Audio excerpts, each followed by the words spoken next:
Well, welcome everybody to our almost all candidates meeting. You have no idea how difficult it was to try to get these people to be here today, and I'm so pleased that they are here today. We had one candidate.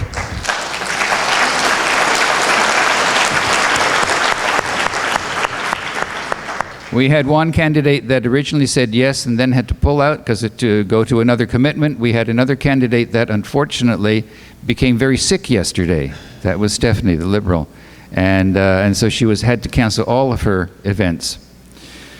But fortunately, we do have some candidates here, and this meeting is a result of two organizations, the Sooke Chamber of Commerce and the Otter Point, Shirley, Jordan River Residents and Ratepayers Association. Deb Schenk is here for the Chamber.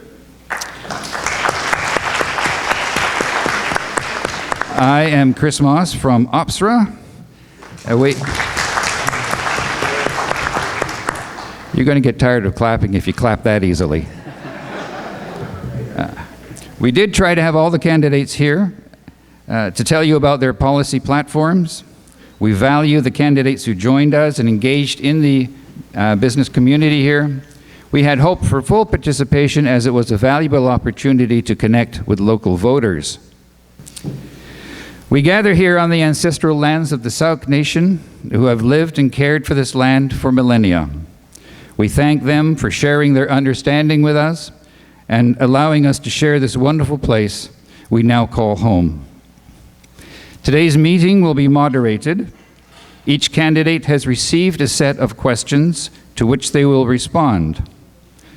We will start with a 3-minute introduction from each candidate, and then after that we shall read each question for each candidate, and they will have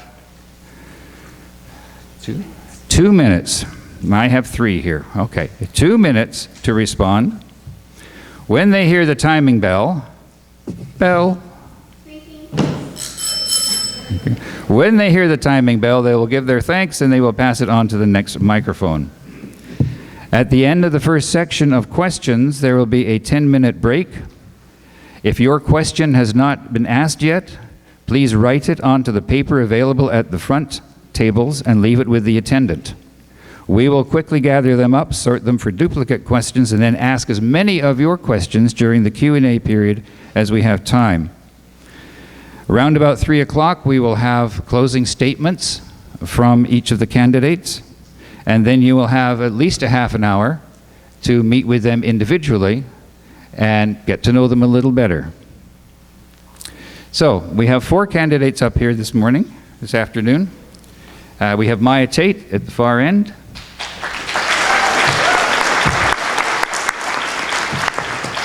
And she is with the NDP. Robert Crooks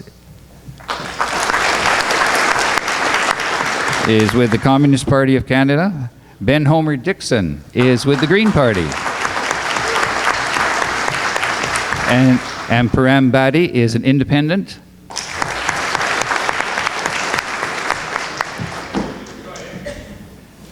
Now we'll start with the opening statements, 3 minutes each, and the candidates will then introduce themselves again and tell us who they are and why we should let them represent us. And who has a microphone at the moment? I do. You want to start then, Ben? You can start, Robert. We'll pass it back. Okay, yeah. I think in the schedule I was supposed to start, so yeah. So, hi everybody. As a member of the Communist Party of Canada, I do feel like I should start off by sort of dispelling some of the Cold War myths that people may have in their minds. First of all, I want to say that as a communist, we're not against capitalists. We don't hate capitalists. We don't think capitalists are evil. I can't speak for everyone who calls themselves a communist, but I can speak for the Communist Party of Canada. We know that capitalists play an important role in society in organizing the production of commodities and the circulation of commodities. It's very important. It's very nice to be able to go somewhere and get a cup of coffee. It's very convenient. If you don't like the coffee at this place, you can go to another place. It's great. We're not even against profit, right? Profit plays a positive role as well. So if you have something, you know, profit can go one of two ways. It can go to make some people very rich. It can go to people buying, you know, stupid things like Cybertrucks, or it can go towards being reinvested into the production process. And then being reinvested into the production process, it creates better commodities, it creates them for cheaper, it creates them for more people, and it's great. But why is it good to, you know, to expand the production process? Is it just for itself? Do we just want to expand the production process so that we can make more profit? We make more profit, then we can expand the production process, and then we expand the production process, we can make more profit, we make more profit, we can expand the production process? No, we need to take a step back and realize that it's good to expand the production process or means of production so that we can meet more people's needs. We can make better commodities for people. We can make them quicker. We can make more, so we can make sure that more people get what they need. The problem is that some capitalists are stuck in this circular logic of making profit to expand the production process, to make more profit, et cetera, et cetera. The problem is a lot of these people become very influential. They get a lot of sway. They start being able to buy up the media. They get to the point where they can buy politicians. They become politicians. Then there's a revolving door between the private sector and the House of Parliament. And now all of a sudden you have people who only care about profit, who are making the laws, who are making the regulations. And now we have a society that's only purpose is to create profit instead of meeting the needs that people have. And through this system, we've got to where we are today. People can't afford housing. People are worried about health care. People aren't getting the education they need. Transportation is getting worse. The environment is dying. And we're constantly stuck in this cycle of war, and we have more war on the horizon. So the reason that I'm standing up here today is not because I hate capitalists and I want to bring them all down, but because we need a society that is not ruled by profit. Thank you.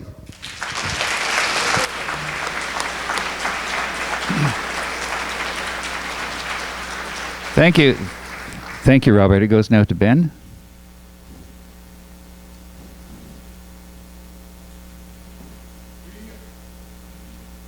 Nope, turn it on. That's off. Oh, it was off, my bad.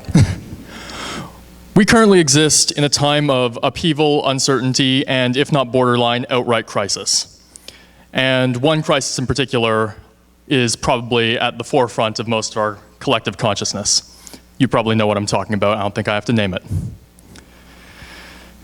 And that is a valid concern. The threat that the United States poses to Canadian sovereignty is a real one. And for that reason, it's the major focus of most of the parties for this election. However, there's an element of that I found concerning, and that is that the very real concerns regarding climate and the issues surrounding the environment have seemingly quietly been shuffled off to the wayside by most of the major parties. All this while oceans are warming and rising. Every summer, the South Island, this riding, is blanketed by smoke flowing in from across the country as the part of the country providing that smoke burns and people lose their homes and livelihoods.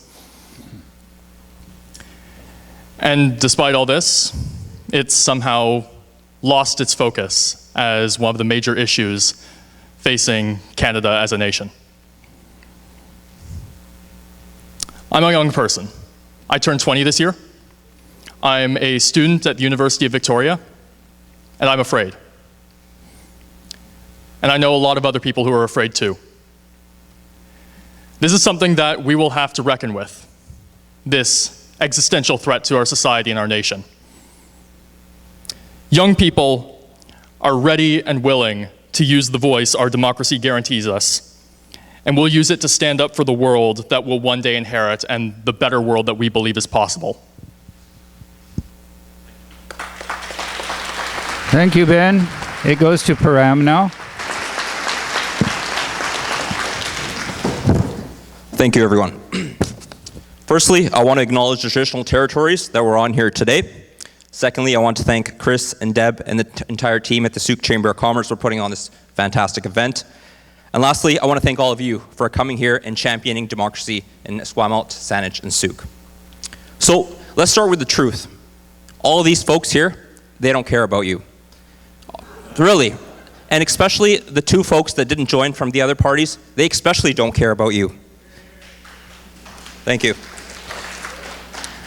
These folks are only here for political status and playing politics for profit. We've seen this over and over and over again. Political parties, they show up with these mediocre candidates and same talking points, and when they get to Ottawa, they don't care about us.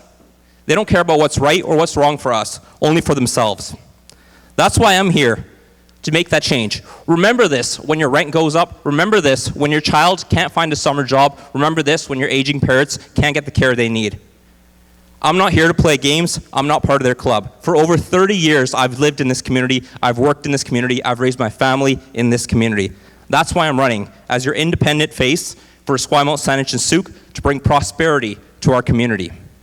If elected, I vow to bring 100% employment to our region. Everyone that wants a job will have a job. Good, stable, paying jobs. If elected, I will bring universal health care, full pharmacare, full dental care, full eye care for every individual in our community, regardless of anything else. If elected, I vow to bring an explosion of affordable housing, 1,500 units. I'm promising that, 1,500 beautiful units by the end of 2028. If elected, I vow a family doctor for every single person in Esquimalt-Saanich and Sooke through strong incentives that keep our graduates here in our community and attract professionals from abroad. If elected, I vow a permanent GST exemption on essential items for everyday living, including grocery, medicine, childcare. We shouldn't be taxing our everyday lives. Since Canada's Confederation, there have been over 2,300 MPs that have served over 8 years in the House of Commons. Politics is clearly becoming a lifetime gig, not a lifetime of service. Lastly, I want to mention that the salary of an MP is $203,100 per year, while the average family income of an individual in our riding is $60,000. If elected, I vow to give every single penny back to our community for organizations that are doing good for the welfare of our community. Folks, George Orwell said it best when he said, "In times of universal deceit, telling the truth is a revolutionary fact." Well, the truth is, these parties aren't here for you. They will never be here for you. So join me at www.parambhatti.com and let's take our community back. Thank you. Thank you, Param. Microphone goes to Maja.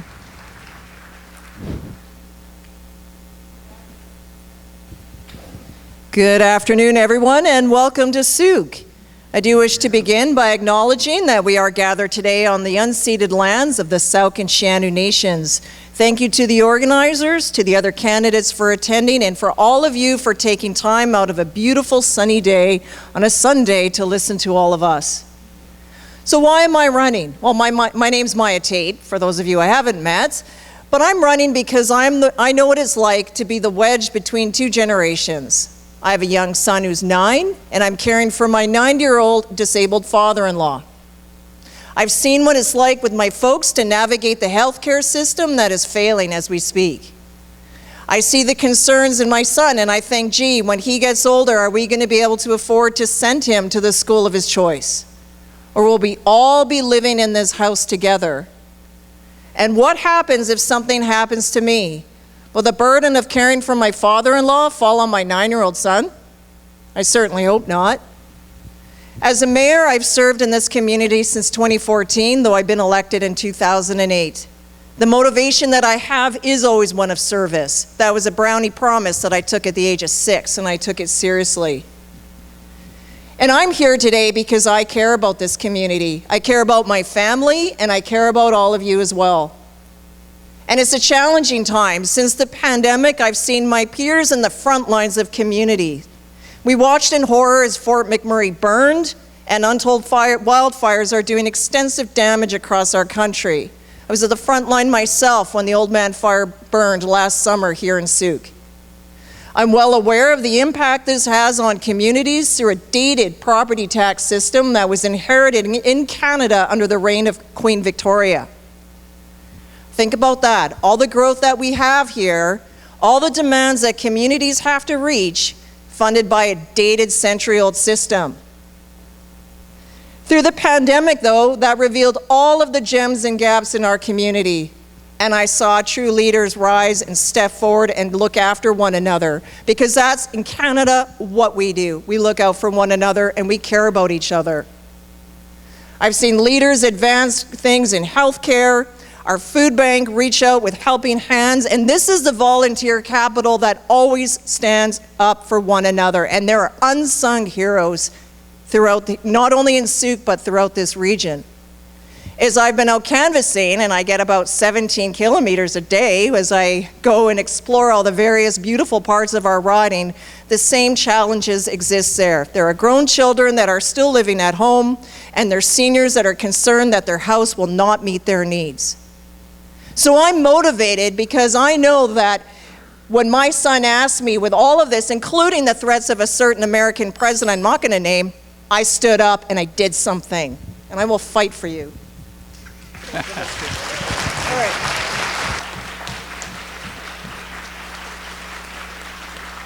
Thank you. Okay, the microphone. Where do you want it, Deb? We'll give the microphone to Ben, and then we'll start from Ben, and we will rotate back down on each question. Thank you. Thank you for to each of you. Deb Schenk from the Sooke Chamber of Commerce will take over at this point, and she's going to ask the preset questions. Deb?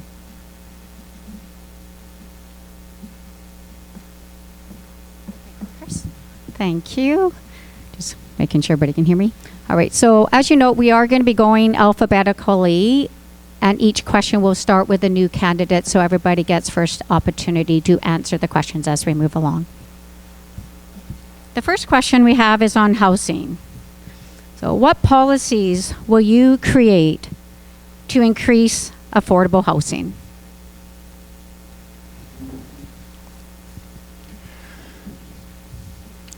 The issue of a lack of affordable housing is a major concern for a lot of people, and I understand it.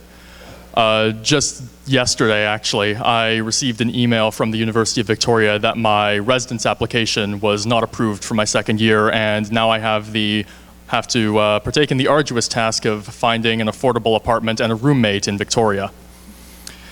So this isn't an issue I take lightly, and the Green Party doesn't either. Our plan is to create a national affordable housing program that will set clear definitions for what affordable means. In this context, less than 30% of an individual's income, and curbing corporate influence in the housing market, preventing large corporations from buying up affordable single-family homes. Another wing of this plan will be to invest in public housing construction using primarily local materials. Wood from Canada goes towards building Canadian homes. The plan would be to build 20,000 units per year over 10 years and renovate 10,000 units per year. And of course, just this morning I was exposed for the first time to the wonders of cooperative housing, and the final priority for this housing program will be to invest more in that. Hopefully, this project will bring more homes to the people who need them most in this community.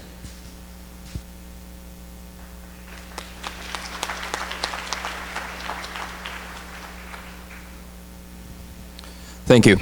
In Esquimalt-Sooke-Saanich and Sooke, there's too many people being priced out of their own communities.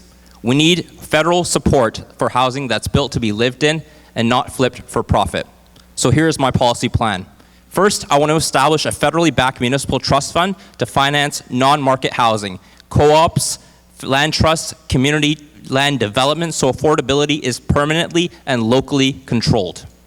Second, I want to create a federal acquisition fund to help non-profits and Indigenous housing organizations purchase aging rental buildings so they're not lost to speculators and rent evictions. Third, I want to introduce a vacancy control legislation so landlords cannot hike rent 30% just because a tenant moves out. Fourth, I want to unlock all federal lands for affordable housing development, ensuring public lands serve public good. And fifth, but not least, I want to expand the Rapid Housing Initiative with dedicated streams for smaller municipalities like Sooke and other Indigenous housing communities. Thank you.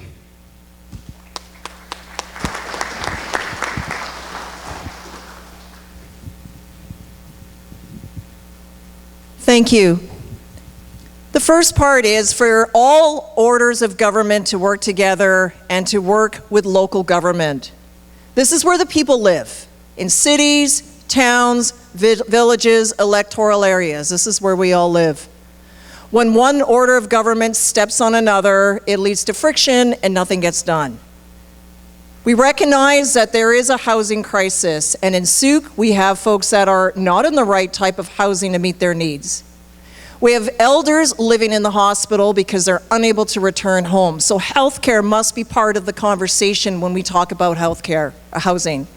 There's a 2-year wait to access Air Manor when you qualify.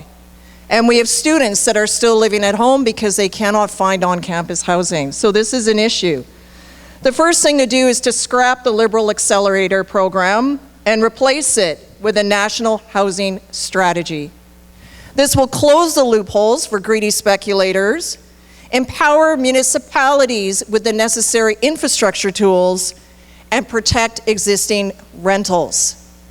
The BC government implemented a rent protection fund. This allowed for cooperatives to acquire the building that would otherwise be purchased out by greedy landlords. This protected the renters from rent eviction.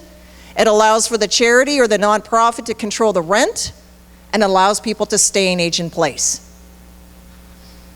In terms of federal land, the federal land should not be used for housing without the full consent of Indigenous nations who have already been taken and pushed off of the lands and their territories. Within this riding, the federal land that we have is for D&D. It's Department of National Defense, and the provincial crown land is put aside through treaty processes. So I would just argue that nothing about them without them when it comes to Indigenous sovereignty. Thank you.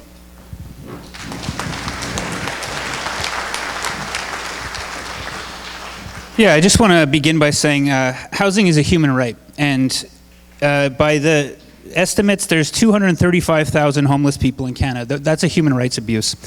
More than 1 people in 10 have experienced homelessness in Canada. Almost half, 44% of people are worried about being able to afford their housing costs. Almost a quarter of the people experiencing homelessness are 13 to 24 years old. Another quarter are employed. They have jobs. So what is the reason that people become homeless? Well, it's financial issues. Second is relationship issues like fleeing abuse. Then there's health issues. People get sick, they can't go to their job, they can't pay their bills. People think it's addiction and mental health. Well, that's not actually true. It's homelessness that causes addiction and mental health issues, not the other way around. So what is the real issue? The issue is that the rents have increased 21% between 2022 and 2024. Homelessness is actually not a natural thing, right? It's actually a pretty new thing in Canada. Between 1973 and 1984, the Canadian government funded the building of 20,000 units of public housing each year. That's publicly owned housing, right? But in the 90s, with NAFTA and all these trade deals, the government stopped funding public housing, and it put the responsibility onto the provinces. In 2017, the Trudeau government launched the National Housing Strategy, but since 2017, the official number of homeless in Canada has jumped from 129,000 to 235,000. And, you know, the problem isn't just one of supply. Yes, we want to build more housing, and, you know, just like the other candidates, but let's keep in mind that 1.3 million homes are empty in Canada for speculation purposes. Canada's large financial firms own 20 to 30% of Canada's purpose-built rental housing. The problem is financialization of housing. The problem is that we're treating housing as a commodity, as a way to make money, and not as a human right. What the government has been doing for the past 40 years is giving public money as subsidies to private developers, hoping that they'll build affordable housing for you. Obviously, that's not going to work. All they care about is profit. We need to get back to building federally funded, publicly owned housing, because that's the only way that we're going to be able to keep the rents down. And that should be for the most vulnerable people, and it'll keep all the rents down for everyone. Thank you.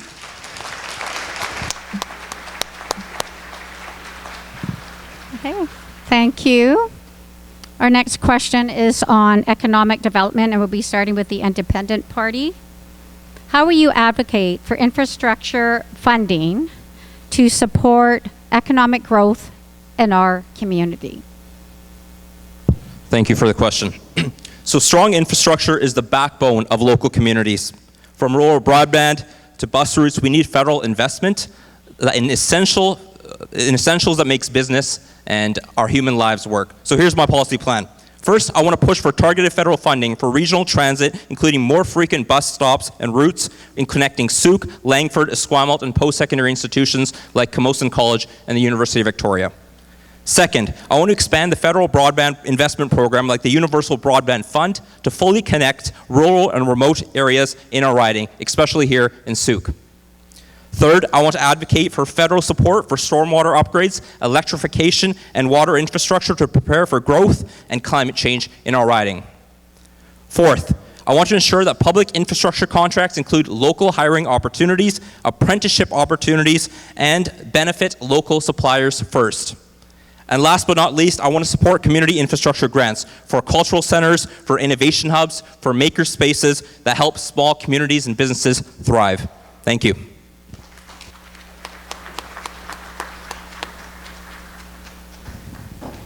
Thank you for the question. I think firstly we need to reinstate the ministry responsible for the status of women that was recently scrapped. I don't see how we can all reach our potential when half the population has been left out of the discussion. Secondly, like my opponent said here, thriving communities require the necessary infrastructure. So we all have a role there in getting the Wi-Fi, the transit services, and it's not just the federal capital, but it's the ongoing operational piece. Because right now, transit is funded with only the fare box and property taxes, and that puts an unfair burden on all of you through your property tax bill. There's other items that the NDP supports, and that's expansion to livability. So that's where in places like Sooke, we got expansion to Sea Park. We have Ravens Ridge Park, multi-use corridors to enable young people to move around. And other things to advocate for are reforming how GST is handled for small businesses. That threshold is dated, and it doesn't meet the modern needs of today. The other is EI reform. For many small businesses, Mrs. Owners, you may not be eligible for EI if you're injured or hurt. It's a dated system, and it needs to catch everyone. What about contract workers, part-time workers? What about women returning from mat leave? And you can't have a conversation about economics without childcare and ensuring children have access both infant and toddler and before and after school. Right now in Sooke and throughout the community, many women are only returning part-time because of the absence of childcare. Yes, it's more affordable, but the spaces fill up quickly. Just try getting your kid into swim lessons right now and see how easy that is. It's also in the summer when kids are out. You now have to go and find the relevant summer camps, and it's like a jigsaw puzzle trying to put it through. Nothing without women. Thank you. Yeah, so I think there's two parts to this question. One of the parts is how will we advocate for infrastructure funding, and I think it's important to note that we have to work with the communities, right? We have to work with the grassroots movements to build power so that politicians can actually achieve progressive things. There's also other politicians, we have fundamental differences. I think I'm the only really anti-communist or anti-capitalist up here, but still we agree on a lot of things, and we can work together. So there's a way to build coalition, build bridges between different MPs and different politicians at all levels of government so that we can get these things done that people need, because there is a lot of agreement. But some of the things that the Communist Party is calling for is unlike someone said, I actually do care about you, and we also have a full employment plan. And the way we're going to do that is by investing in industry, bringing back manufacturing and secondary industry. So we're actually building things again in this country.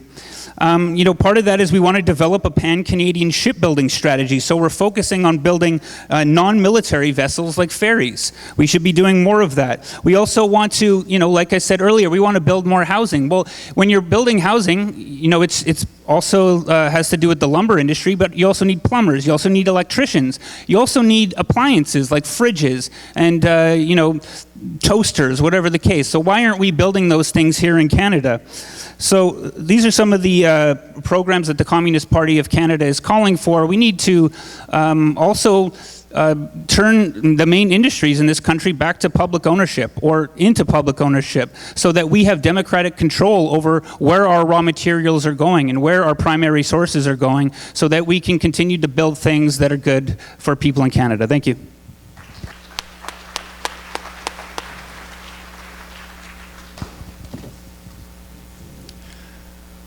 For an eventual complete transition to renewable and clean energy across Canada, the development of new infrastructure is absolutely crucial and can't be ignored. This new infrastructure, as a consequence, will naturally create a whole swath of new jobs for people looking for employment. Investment in green energy infrastructure will naturally involves an increase in public transit to wane us off of our dependency on car-centric urban design, and bringing with that affordable housing construction projects that I've already mentioned that will increase urban density, that'll increase the ease of getting from point A to point B in an urban environment. The digital infrastructure enhancement will also be a priority, but the main thing I'd like to emphasize is creating new infrastructure to prevent and recover from climate-related disasters such as wildfires and flooding. New infrastructure to increase forest management, to prevent water pollution, to prevent contaminants flowing from farms or roads or urban areas into water supplies that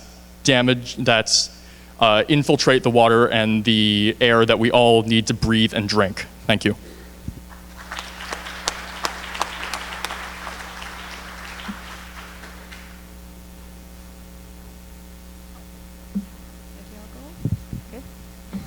Right. So that brings us, thank you. That brings us to our next question on climate change. And we'll be starting with the NDP. What is your stance on increasing federal investments in green energy projects in our region? I recently learned that there was $8.5 million in damage to communities in last year's wildfire and flooding. That surpassed the $6 billion hit that Fort McMurray had in 2014. So we cannot ignore the challenge that is happening on our increasingly heating planet. Heating? Hotter. Let's leave it at that. Goodness, okay, so what do we do about all of this, knowing that it's increasingly challenged every year? Well, I think it's time to cut the subsidies that are given to the oil and gas sector.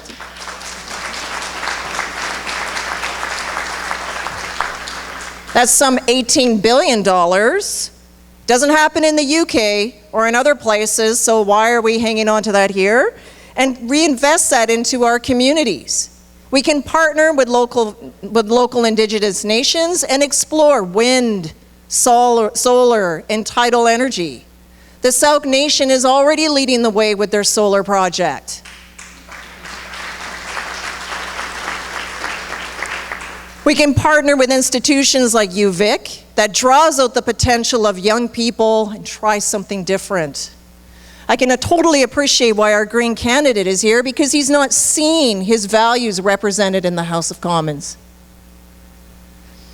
It's time for us to work together and recognize that we cannot build new housing, we cannot achieve an economic potential when the world is burning underneath our feet.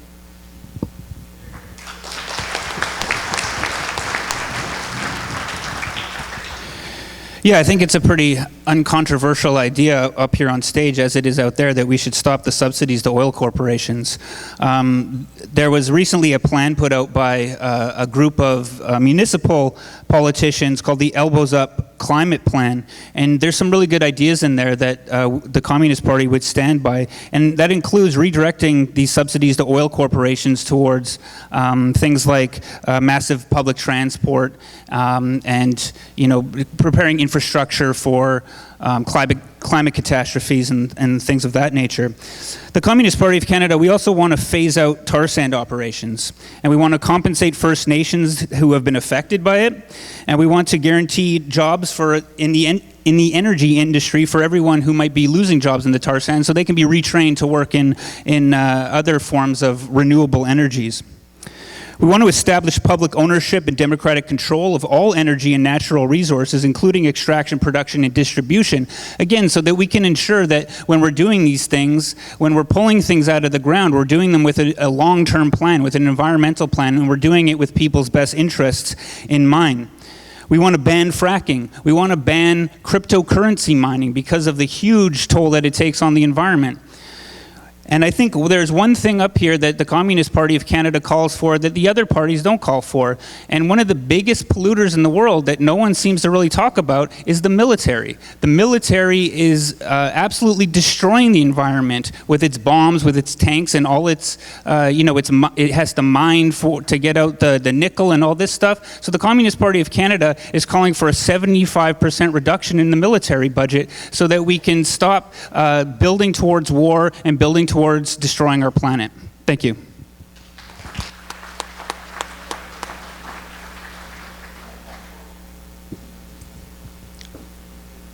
Going to surprise all of you here by saying that I'm absolutely in favor and 100% behind a complete transition to renewable clean energy across nationwide. But to give more detail to what that would entail, that first and foremost involves complete divestment from fossil fuel industries across the country. But in BC, Alberta, especially the western provinces. In this region specifically, in this riding, renewable energy projects will mainly take the form of solar and offshore wind and tidal power generation. I live near the Royal Bay development, and only maybe, 15 of those houses actually have solar panels on the roof. It's frankly, in my opinion, we should be subsidizing new housing developments to incorporate solar panels into their design as a default feature.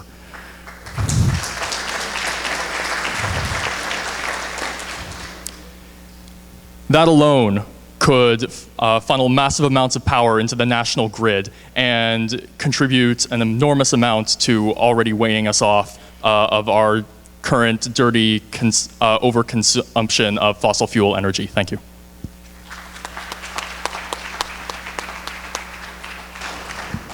Okay, so I don't know how any of these candidates can talk about sustainability and a green economy when they have their plastic garbage signs all over our riding, right?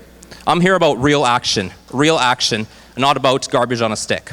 So we need a just transition that works for workers, protects our ecosystems, and creates good jobs right here, right now.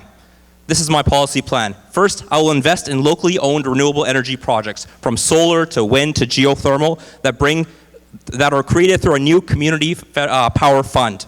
Secondly, I will support First Nations-led clean energy initiatives like transmission projects with long-term, stable federal funding and no interference. Third, I will launch a green work guarantee, funding training and direct employment for installing heat pumps, retrofitting homes, and expanding low-emissions transit fleets. Fourth, I will shift subsidies from fossil fuels to green innovation accelerators, energy storage, and zero-emission building materials made right here in Canada. And last but not least, I will create a federal program for community energy retrofits, including energy audits and financing for homeowners and renters right here in our community. Thank you. Thank you. The fourth question is on fisheries and oceans, and we'll be starting with the Communist Party. What role should the federal government play in addressing the impact of climate change on the ocean ecosystems? Well, the federal government does have a role to play, certainly. But we should also keep in mind that some scientists have been sounding the alarm about the role that the government has been playing. Here's a quote from a report I read earlier. There is a clear and immediate need for Canadians to examine very seriously the role of bureaucrats and politicians in the management of Canada's natural resources. But it's not the government itself that is the problem. The problem is that there's industry representatives who sit on these boards that are making decisions about the environment. And these people who are only there, again, for profit, that's all they care about, have equal voice to the people who are doing the science, who are backed by the science, who can tell you what's actually happening to the environment. The Department of Fisheries and Oceans has long been criticized for its dual mandate, for example, in both protecting wild salmon and promoting salmon farming. And we know that salmon aquaculture is associated with the spread of disease and pests.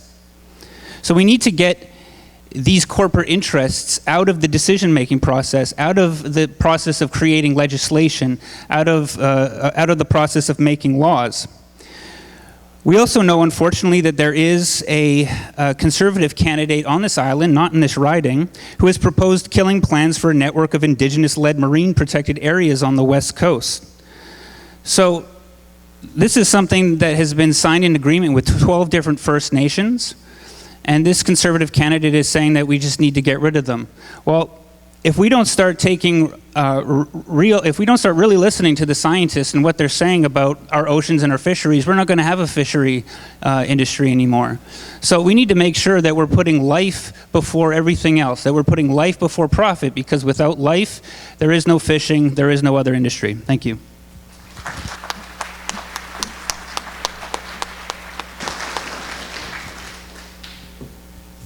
Our ocean ecosystems are one of the ecosystems predominantly bearing the brunt of the damage from climate change. Oceans are an enormous carbon sink, and they absorb around 30% of all atmospheric CO2.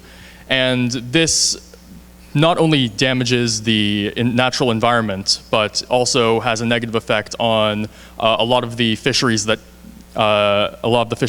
do some of this damage in the first place.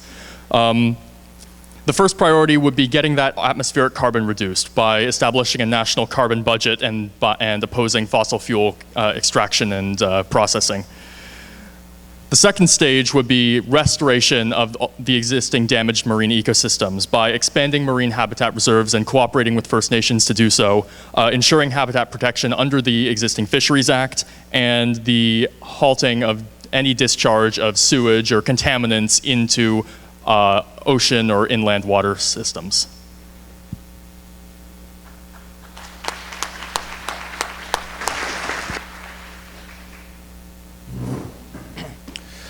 So our coastal communities, they depend on healthy marine ecosystems. The federal government must act to protect our waters and to support the people who work on them.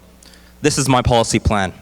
First, I want to expand marine protected areas to safeguard vulnerable ecosystems and give fish stocks time to recover while including local fishers in the planning. Second, I want to fund restoration of salmon streams, eelgrass beds, and kelp forests, which act as natural carbon sinks and protect and preserve biodiversity.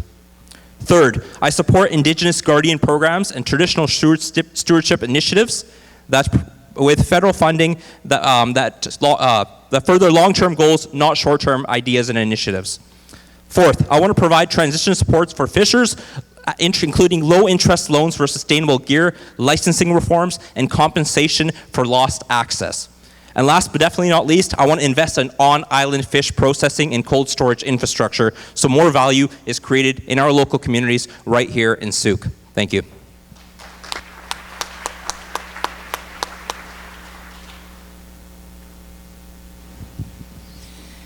It's time for a leadership role by the federal government in addressing the fact that the changing climate has an impact on our oceans and waterways. And this includes investing in sustainable infrastructure like small craft harbors, enforcing owner-occupied policies to keep fisheries local, and supporting Indigenous-led and other volunteer-based conservation initiatives. These are all items that the NDP has stood for. At the same time, we must recognize that whatever we do on the land impacts the waterways around us. For those of you familiar with Sooke, you know that we have a problem with the way the tidals don't flush our harbor and basin, that there's an inability to harvest shellfish because of the contamination from what's happening up on the land. And that's why we need to work with Indigenous nations to understand these problems and find the fix together.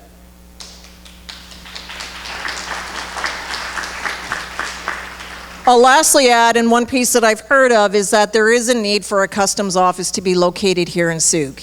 We often have a lot of other sailcraft and the like that come into our harbor from other distances, and there's a way to monitor this and have these visitors check in with us so that we can ensure that their wastewater is being processed or dealt with accordingly in a good way. I think I'll leave it at that. I'm under time. When does that happen? Thank you. Thank you. That leads us to our next question on interprovincial trade, which will be starting with the Green Party. How will you work to reduce the barrier to interprovincial trade that impacts small businesses in our writing?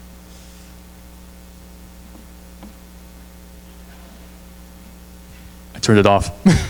The interprovincial trade barriers that exist across Canada are a major barrier for a lot of small businesses to any real prosperity and economic well-being. So the Green Party has, although our policies don't quite focus on it, it has a plan for this as well. We propose an economic sovereignty plan to ensure domestic availability of Canadian resources and to encourage domestic resource processing so that we're exporting high quality materials rather than raw materials like raw logs and raw steel. This should hopefully create a more favorable environment for interprovincial trade and reduce the challenges small businesses face. We also want to emphasize and support Canadian-owned small and medium businesses through government funding and support, which should strengthen our domestic capacity and empower Canadian enterprise.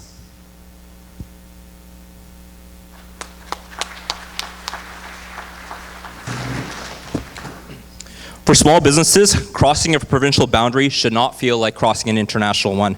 Let's make it easier, and this is how we're going to do it. First, we're going to push for a national digital business registry that allows small businesses to register once and operate in each province and every territory. Thank you. Second, we're going to support interprovincial licensing and harmonization. So, especially in the trades and professional services and healthcare, people can work where they're needed, when they are needed. Thank you. Third, we're going to advocate for simplified e-commerce and sales tax systems so local retailers can sell easily across each and every province and each and every territory. Fourth, we're going to work with provinces and reduce logistics and labeling barriers that block producers from selling in different areas and different territories. And last but not least, we're going to ensure all trade reform discussions include small business voices, not lobbyists. Thank you.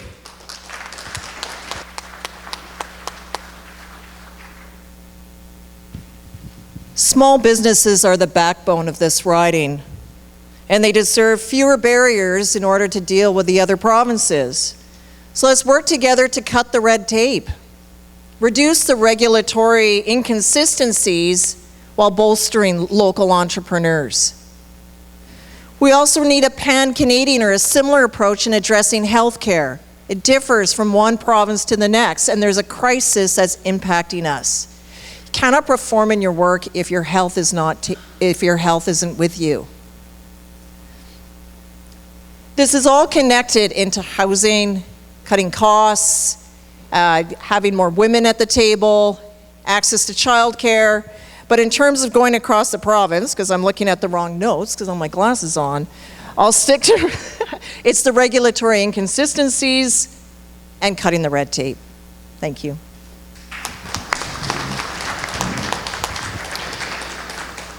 Well, I might buck the trend here. I don't think that the interprovincial trade barriers are as bad to small businesses as taking them down would be. Some people call them trade barriers. Another word for them is regulations. You know who wants to get rid of them and has been talking about getting rid of them since his first term in office? Donald Trump, because he says it's not fair for American monopolies, because his American monopolies can't come into Canada and have free reign. So these trade barriers, so-called, what they will do is remove government oversight and allow big multinational corporations to have free reign. It will also get rid of things like the supply management system on milk, eggs, and poultry. This is something specifically that Trump wants to get rid of. It's also something that will get rid of the provincial procurement rights, which include purchasing the support purchasing to support local businesses over large national and international corporations. So this is also a question of safety regulations for workers. The proposed solution of a mutual recognition says regulations as one province should be sufficient for anywhere in the country. Well, when we talk about, for example, trucks having to change tires from province to province, it sounds like a big waste of time. But guess what? It's different driving in the mountains of BC than it is in Saskatchewan. This is what corporate interests want to get rid of. This is not going to be good for small businesses. This is going to be good for big corporations. In fact, between 2007 and 2021, total interprovincial trade increased by 44%. In a Statistics Canada survey, the main reason businesses gave for not doing more interprovincial trade is primarily because of the structure of the Canadian economy and its geography. It wasn't because these so-called trade barriers. So I think we should be careful about what we're asking for. Getting rid of these regulations, it's something that the finance capitalists want to get rid of, the monopolies and the corporations, and I'm not convinced that it'll be better for small businesses. Thank you. That brings us to our last question, which will be starting with the Independent Party, and that is on truth and reconciliation. How will you support the ongoing work on truth and reconciliation and decolonization? Thank you for the question. So reconciliation means respecting land. It means respecting law, and it means respecting leadership. It requires sustained action, not symbolic gestures. This is my policy plan. I will first push for the full implementation of all 94 Truth and Reconciliation Commission calls to action and the United Nations Declaration of Rights in Indigenous Peoples with funding, with timelines, with public accountability. Second, I will secure permanent federal funding for Indigenous-led housing, Indigenous-led healthcare, Indigenous-led language revitalization, and Indigenous-led education designed and delivered by First Nations peoples. Third, thank you. I will shift federal funding to nation agreements that respect sovereignty and do not follow short-term based project grants. And last but not least, I will ensure that First Nations have decision-making power in federal projects that affect their land, that affect their water, that affect their housing, that affect their energy in their territories. Thank you.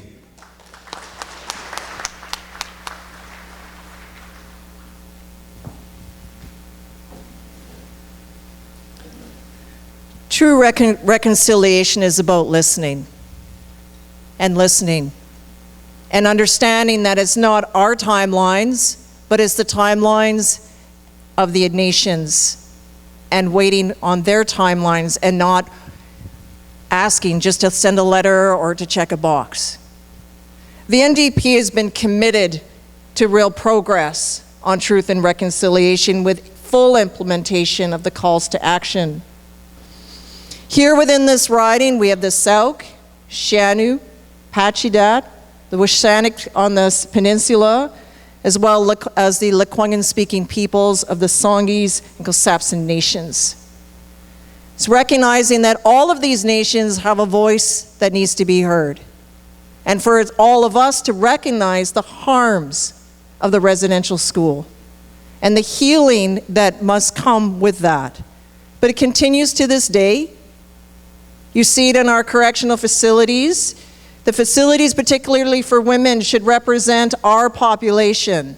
But why is the population over 70% Indigenous women? Why are many afraid to speak up? It's because they're afraid their children will be stolen. And that is reality within our country. Why are over 30 nations without water? Why are they on a boil water advisory to this day? This is unacceptable.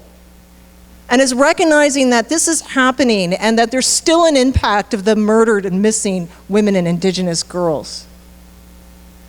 But at the same time, there has been so much action done. I see young men proudly wearing the moose hide campaign. I see our children learning words in Senchothan at school, spending time with elders, learning about the plants and the animals and everything that sustains us on this land. We can learn a lot from the children at Sooke Elementary.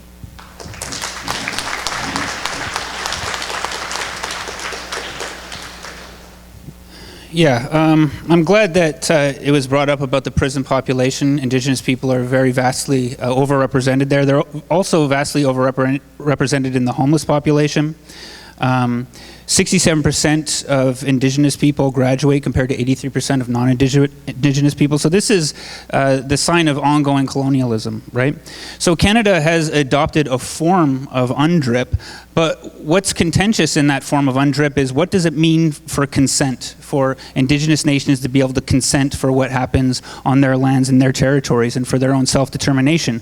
Well, in Canada's version, it says that we will aim towards consent. So we know that that is a term that sort of masks what's really going on, right? We look at Site C Dam, what's going on in Wet'suwet'en. And these are international stains on our country. The UN sent a cease and desist notices about injunctions by corporations that tie up Indigenous rights in courts, costing them money that they don't have. And then we have the RCMP moving in to enforce those injunctions. Right now in this province, we have EB fast-tracking mining projects going over the heads of Indigenous nations, and this is supposedly in response to the tariffs. So we need to really think about what it means for Indigenous self-determination.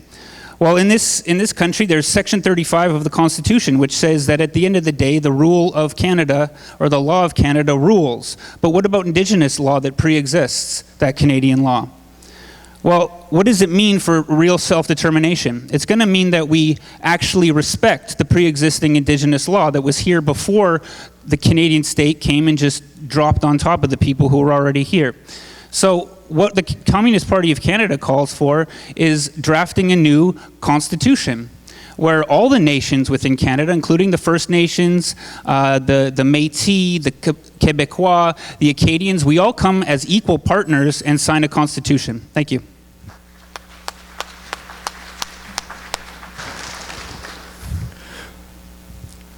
Likewise, the Green Party is fully in support of Indigenous rights and self-determination and all that entails, including, but not limited to, full sovereignty of Indigenous nations and the alignment of the realignment of the Canadian Constitution with the UN Declaration of the Rights for Indigenous Peoples through extensive revision. And addressing and amending the failures in the justice system to correct for the overrepresentation of Indigenous people in prisons as first steps in addressing the legacy and the ongoing harms of colonialism. Cooperation with First Nations will also be a vital component of ensuring our nation has a more sustainable, reliable future with and relationship with the natural environment through initiatives for emergency preparedness, resource development, and development of resources and control of those resources. Additionally, we plan to develop Indigenous protected areas for the environmental areas that will be fully under the control of Indigenous people for them to do with what they see fit. Thank you. Thank you very much. So that takes us to the end of the session of the pre-submitted questions. We'll take a quick 10-minute break, and after that we will take the questions that have been submitted from the floor for some quick 1-minute answers. We're gonna run on to the questions here that came from you, and I hope you're here to hear your question. Deb, you want to start those? All right. There you go. Thank you. All right. Well, this is definitely on everybody's mind, is health care. So our first question from the floor is, as a federal candidate, what will your party do to improve access to health care, including mental health services? And we'll start with NDP, because Independent went last time. Okay, thank you for the question. When I've been out through the riding, this behind a certain president and the economic threats, this is the second item that comes up discussion all the time. Anyone familiar with Tommy Douglas? Yes. That is a pillar of the NDP. We fight for public health care all the time. We recently saw the rollout of some dental the start of pharmacare, and the platform is to include more pharmacare and so that all of you can obtain the medicine you need when you need it. It also includes the ability to access a doctor. Right now, the wait list or the wait time in Vic General is 11 hours, and that could be life or death for a patient arriving there. For me, it's an all-government approach. As a mayor in this community, I've been advocating for healthcare since I was elected in 2014.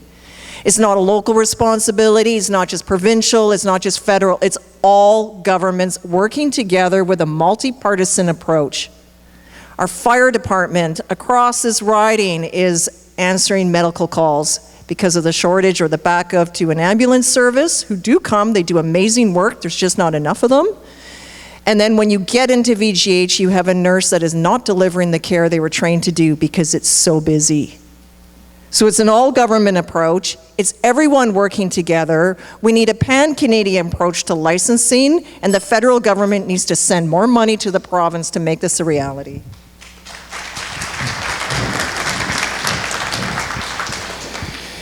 Yeah, everyone has heard of Tommy Douglas, and for good reason. Less people have heard of Norman Bethune, who was a member of the Communist Party of Canada, was also quite essential in bringing universal health care to Canada. So I just wanted to shout out Norman Bethune, look him up, great guy. But I agree, it's in some ways it's not a complicated question. How do we improve healthcare? Funding. We need to fund healthcare. We need to prioritize funding healthcare, and we need to respect the Canada Health Act. We're starting to see privatization across the country. And this is going to create a two-tier system where people who can pay for healthcare will get it. Those who can't, who knows what will happen to them. When I've been out talking to people, healthcare is one of the biggest problems. And it's not just an issue that they're kind of worried about. They're scared. People are scared that they're not going to see a doctor and they're not going to get diagnosed and they're not going to get the treatment. When Doug Ford in Ontario started opening private clinics, Justin Trudeau said, "Oh, that's innovative. Good job." Innovative? That's against the Canada Health Act. Why are we doing this? So the first thing we need to do is we need to give money to the provinces to fund healthcare. We need to make sure that everybody has a doctor. We need to set up clinics in every neighborhood so everyone can access it without huge wait times, without waiting in line. And we also need to make sure that we're training more doctors and more nurses and more medical professionals. We need to bring down the cost barrier to school so we can train these professionals. We need to be training them up north so they can also provide health care to people up north as well. The thing is, people don't want to go into this field right now because of the stress, but thank you. Thank you.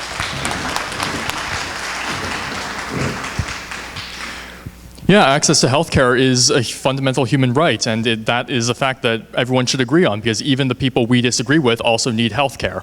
So I don't think the proposal to increase funding for healthcare nationwide and get it to include dental care, pharmacare, optic care, I don't think that should be as controversial as perhaps it is.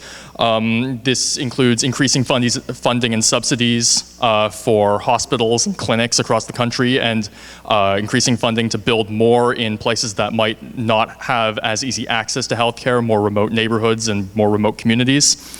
And additionally, putting more funding towards training doctors and creating incentives for people to become family doctors so that everyone has access to the health care they need. That's what we stand for here.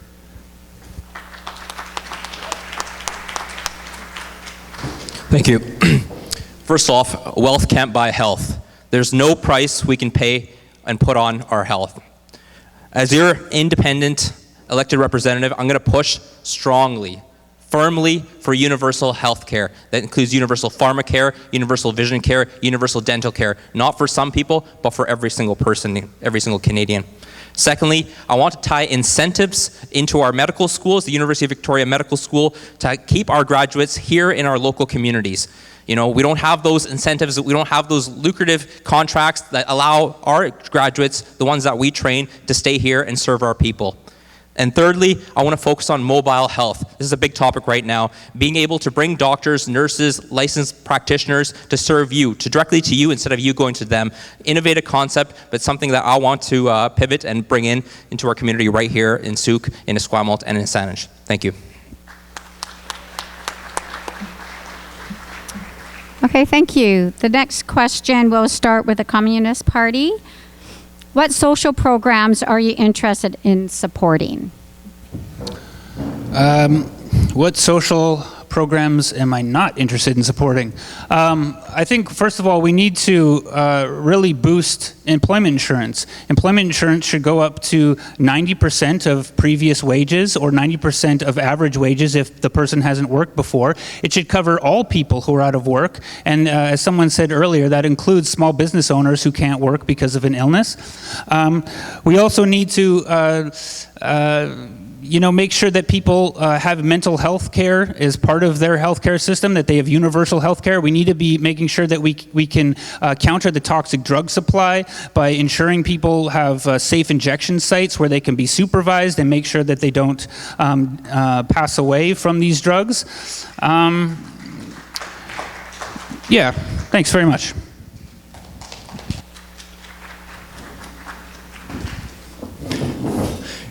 Yeah, the purpose of our social services is to ensure that no one in our society, no matter what situation they might be in, slips through the cracks and becomes lost or dies, heaven forbid, of those poor circumstances that they find themselves in.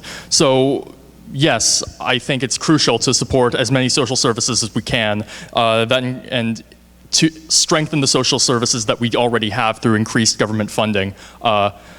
This includes like safe food supply, safe water supply, employment insurance so that everyone has what they need in the event of a disaster to their personal life, and to make sure that no one gets lost along the way. Thank you.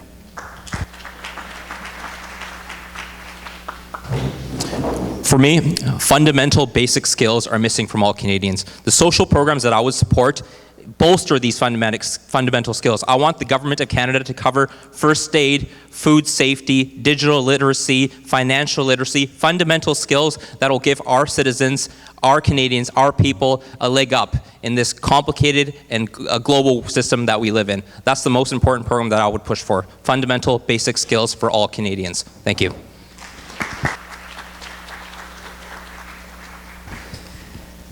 Thank you.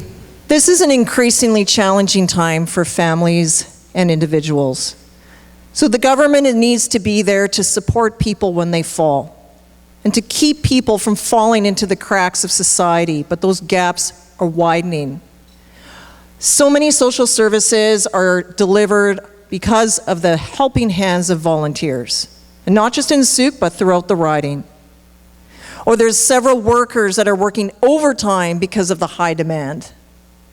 And when they're not working, they're applying for grants for the next round of funding that they may or may not get, and it's not sustainable.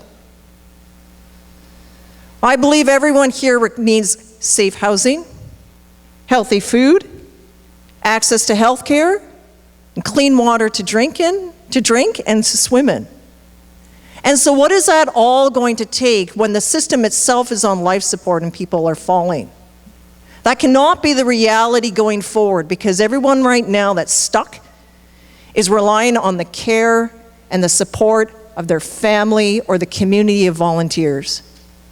Below me here is our food bank, and they are oversubscribed and it's growing. And people that used to contribute are now needing to access the service themselves. And the local council is the one that's supporting this. This is not the reality. And to continue to find ways to find nourishing food through the helping hands of other service organizations and volunteers in this community. The government needs to step up.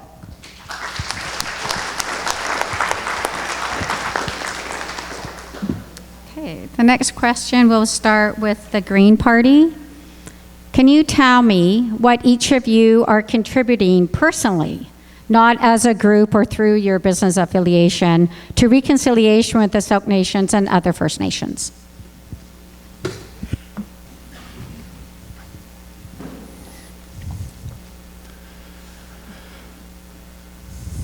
Unfortunately, my current contributions are limited. I'm a student, I have limited personal time to contribute, and I am doing my level best. I am aware of this, and I'm doing my level best to change that. I want to support people in my community, especially my Indigenous friends and neighbors. And to that end, I've looked into contributing to some of the Indigenous protected areas that I've mentioned earlier, particularly the Mary Hill Project near Machosen.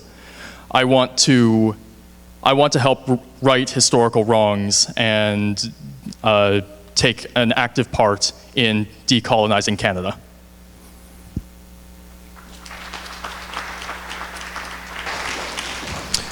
Thank you for the question.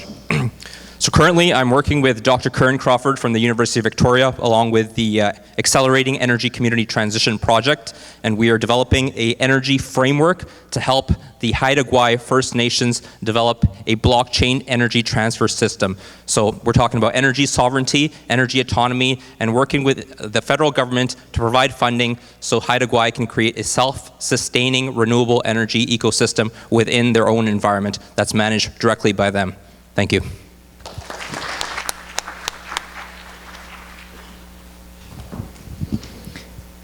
Have any of you had the opportunity to walk where your ancestors walked? Do you know the place names and what they meant? Because that is Canada.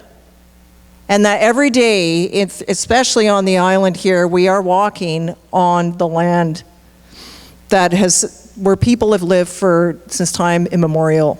So when you hear land acknowledgements, what does that actually mean? So for me personally, when I heard the Songs of Elders, what does it mean? When I heard a song about the dog catcher, what are they referring to? I knew it wasn't about dogs. When you see the red dress every year, what does the red dress mean? And I took time to understand what that legacy is about and the harm that continues to this day. What is the Douglas Treaty? Have we upheld that here in BC? When you hear of nations wanting the ability to hunt and gather over their territory, what does that mean, and what have we done to prohibit that from happening? What are the names of the nations within this riding? Where did they get their names? What is that all about? It's all available online. There's an Indigenous Knowledge Network on TV that offers everything from harvesting to harms of the past, interpretation of the songs. It's free, it's available, as well as countless other books and stories. There's a library, it's awesome in Sooke. Great place to start. Yeah, it's a very good question, a very direct question, and I do appreciate it. Unfortunately, I also have to shamefully say that I haven't done much. The reason is I'm actually new to BC. I moved out here about a year ago. I'm originally from Winnipeg.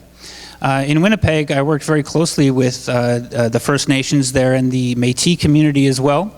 In my job, I worked at a nonprofit arts center, but really arts was a way to get youth in the door so that we can connect them to different programs like mental health programs, addiction programs, housing programs, and things like that. Also, when there was an encampment set up at the Brady landfill in protest of the government's refusal to search for the remains of Indigenous women who were dumped there by a serial killer, me and some of the members of our party were going out to that encampment regularly to bring supplies, to ask the people who were standing there, what we could do to help. Whatever we could do to help, and those are some of the things that I was involved in back in Winnipeg, and I intend to get involved in any way that I can here as soon as I can. Thank you very much.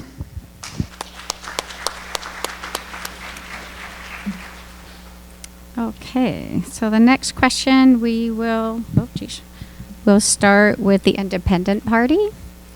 What are your thoughts on defunding the CBC?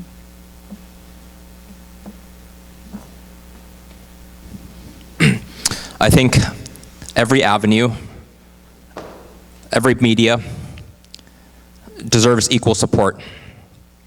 We're in an era now where disinformation, misinformation is being pushed from all sides.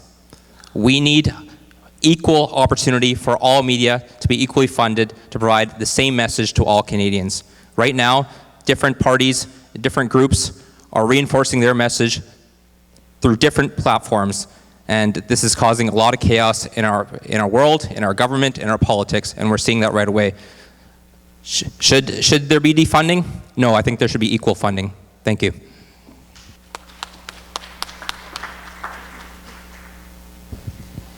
I fully support the CBC, and that's one the NDP stands strongly on. Media is essential to a functioning democracy. All of the leaders need to allow the media access on their tours, to travel with them, and to be available for not only a question, but a follow-up as well.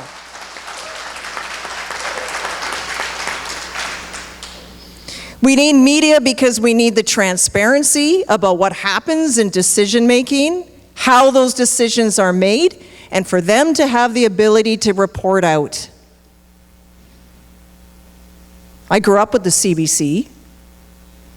It's a channel that's available in every household within this country, because not everyone in this country has access to sturdy Wi-Fi.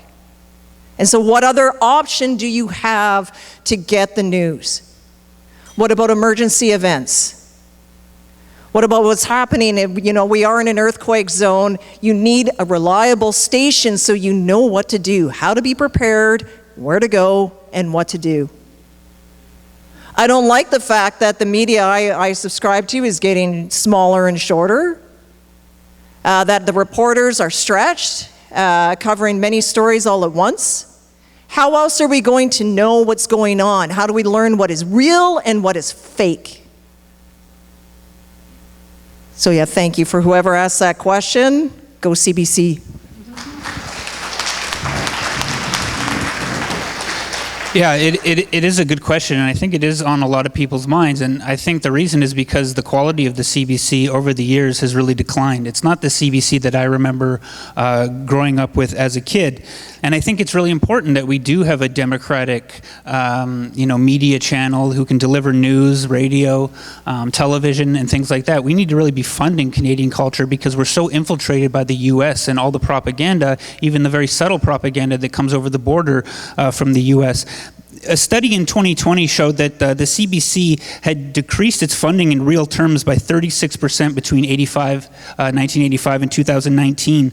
That went down 14 cents to 6 cents per person.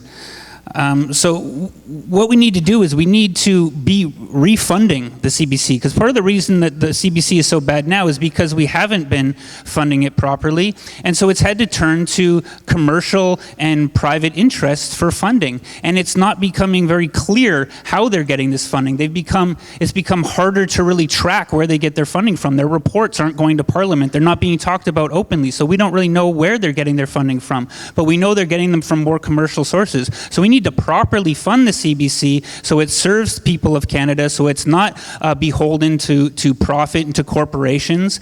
And we also need to be thinking about developing things like the NFB. The NFB is being cut off really, and I remember growing up, the NFB created great films, and they still do, but it's not as much as they used to.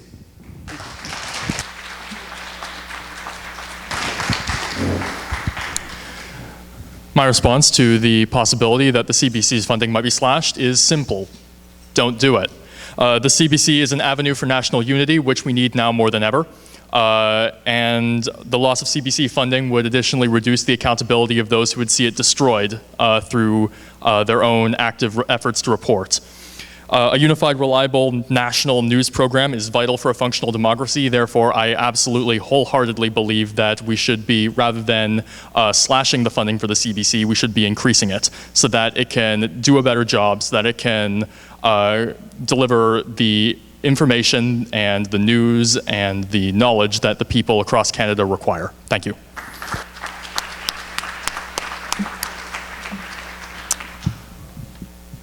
Okay, I think we have time. I think we have time for one more question, and this one would start with NDP. If elected, what will your party do to counter our substance crisis, and how would you propose to fund such an initiative? We've learned that prevention costs less than treatment. There is an opioid crisis impacting our country. It's not just within this riding, it's nationwide. We're hearing young people are dying. And almost everyone in this room, you likely will have known someone that is impacted by this crisis. This is a health crisis and it's an emergency. There was a recent stat in BC that showed that the level of overdoses was declining throughout the province, with the exception of Sooke in Victoria, where it's going the other way. Here I think is recognizing this drug is in every corner of this community. Our local police services are doing their very best to find and dismantle the businesses that are putting this poison substance into the hands of young people. And so for myself, it's working with our RCMP, working with the other police agencies, because there's several different ones across the riding, to ensure that they are equipped in the way that they need to be. I think it's providing the treatment, because some folks who are ready to go to treatment, they're waiting 6 to 9 months for a place to open. And in that time, they will slip. There needs to be an ability for someone to go immediately into treatment when they're ready. And I'm out of time. First of all, we need to understand that the drug crisis, addiction crisis, is a health problem and not a criminal problem. We need to address the drug overdose crisis with the goal of ending deaths caused by toxic supply through policies of decriminalization of use, a regulated, publicly managed safe drug supply, and expanded public delivery and access to substance use rehabilitation programs. I think one thing that we try to do, and it's happening across the country, is we try to police the problem away. We try to fund the police so they can go around picking up people who may be using on the street and taking them to prison or whatever. When they get out, they just go back to the same thing. Well, how about instead of putting all that money into police, and police play a role in society, of course, but instead of putting all this money into police, why don't we put some of that money into rehabilitation? Why don't we put it into things like housing? Because when people come out of rehabilitation and they don't have housing and they're back on the street, they go back to using. Because people don't use because they're bad people. They don't use because they have addictive personality. They use because they have trauma. They use because they're in a situation that is so bad that they'd rather get high than have to deal with it. And I think we have to recognize that. There's a lot of ways that we can fund these programs. We just have to prioritize these things. Like, we were talking about oil company subsidies. Let's get rid of those. Let's fund healthcare. Let's fund mental health care. So these are some of the answers I would give. Thank you.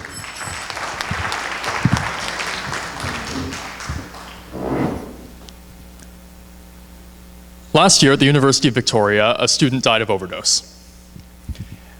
Frankly, that's shameful. And I do not want to see that happen ever again.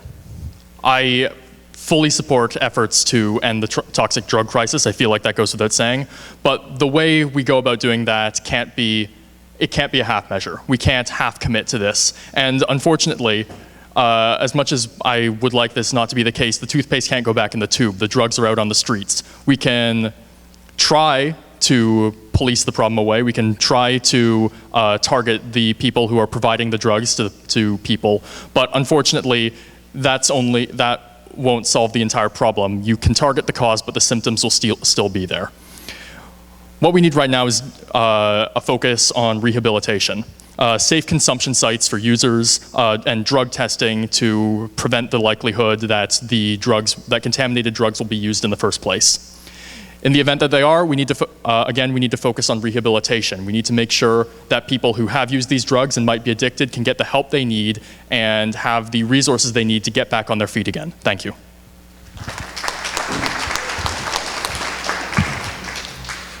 There's no price on human health. We must eradicate these drugs from the face of the earth.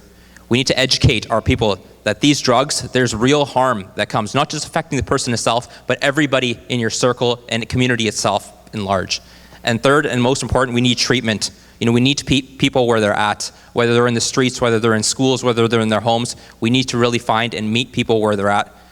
There's no price on human health, and we must do whatever we can to protect our fellow brothers and sisters. Thank you. Thank you very much. So this will bring us to our closing statements from the candidates. So they'll have a 3-minute closing, and we'll be starting with the Independent Party. Thank you very much. Folks, I'm not here speaking as a politician. I'm here speaking as your neighbor. I've lived in this community for 30 years. I've worked in this community for 30 years. I've raised my family in this community for 30 years. I've directly seen the cost of living go up and the quality of living go down. I've watched young people struggle to make ends meet. I've watched seniors get left behind, and I've watched families make impossible choices.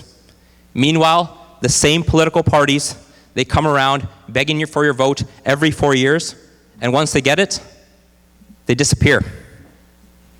They follow the party script. Let me be clear, I'm not here to repeat this cycle. I'm running as an independent because I believe we need people that answer to you, the people, not to the parties. I'm not interested in playing games in Ottawa. I'm interested in getting results right here in Esquimalt-Saanich and Sooke. Your vote is your power. People have died to give you the right to vote, and people are dying right now all over the world for the same right that you cherish. Make the right choice. Bring prosperity to your community of Esquimalt-Saanich and Sooke. Thank you.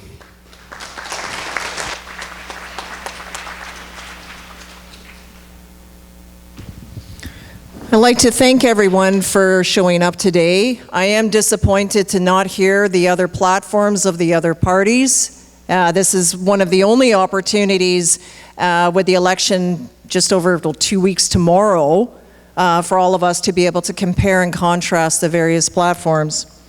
But thank you for taking the time. This is an opportunity for us as Canadians to stand together and to build a resilient future. An economy that doesn't trample on Indigenous sovereignty, one that upholds human rights, has a clean energy network, and good-paying jobs. The NDP believes in a strong public health system where no one is left behind. You can find a doctor and you can pay for the medicine that you need. I've lived in this riding since '97. I've been a community volunteer my entire life, and I've had the privilege of serving in local government since 2008. In that time, I've also been able to serve on the Union of BC Municipalities and the Federation of Canadian Municipalities. So I'm aware of the challenges across the riding and how they impact every community in a unique way. But I'm running here because I know that there's a threat coming our way down south, but I also know that our country is strong, that we have kind, caring people that will stand up together and will look after one another. I'm here because I care, and because I want to be able to tell my son that when the opportunity came, I did something about it. I don't just want to be at home, I don't want to get mad. It's like, no, get elected and do something. Be the change that matters. The strategic vote on this island is NDP. The island's a pumpkin with a green tip. We don't want to carve it up. There's 343 seats in the House of Commons, and we need representation that knows the unique challenges, that has a network, and can get things done. Canada is strong, so elbows up, never 51.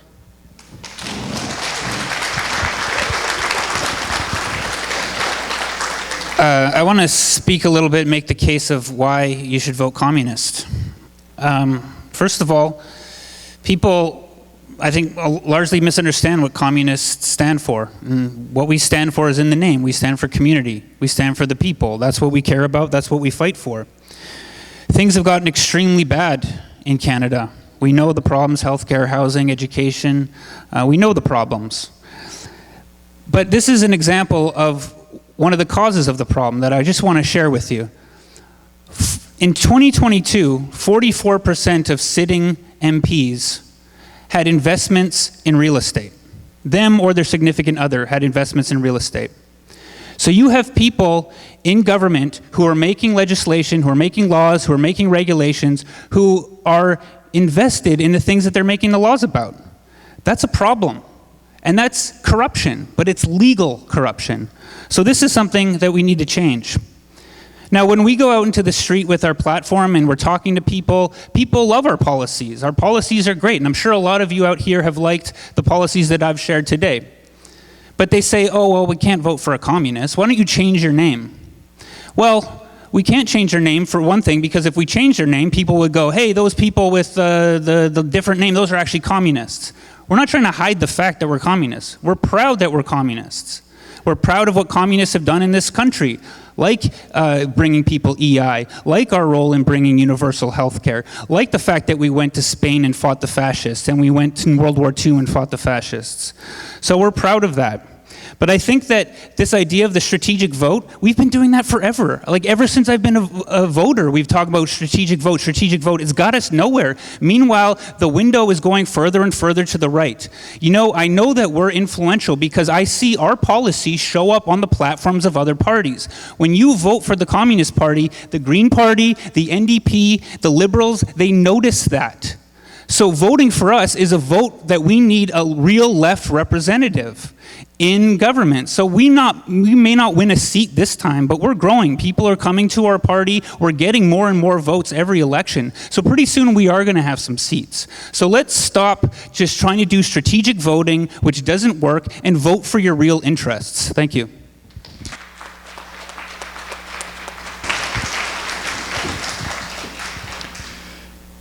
This is a crucial election. I don't think anyone is denying that. I've heard it called a turning point election. I've heard it called an existential election. I've come to think of it as a growth election. We have, for all of the challenges our country's facing, our cost of living crisis, our America crisis, our drug crisis, our climate crisis, for all of that, we have a rare moment of, at least, if not among the parties, among the people, of national unity, where we see the problems that exist. And we're aware of the fact that they need to be solved. We have an opportunity. We have an opportunity to grow up. We can leave behind the juvenile conservative, I feel fine saying that because our conservative candidate isn't here today. We can leave behind the juvenile conservative philosophies that have dictated the course of our nation for too long. The philosophies that have led us to overconsume, that have led us to pump carbon dioxide into the atmosphere, that have led us to leave the most vulnerable Canadians behind. We're starting to see that that's not the way. Your vote this election will be either a vote to grow up or to stay a child. I suggest we vote to grow up, and I'm fighting for the future, the better future that I know is possible. Thank you.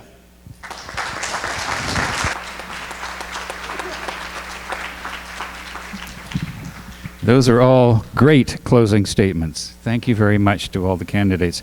And most importantly, please remember to vote. Early voting starts on the 18th. Thank you very much for coming.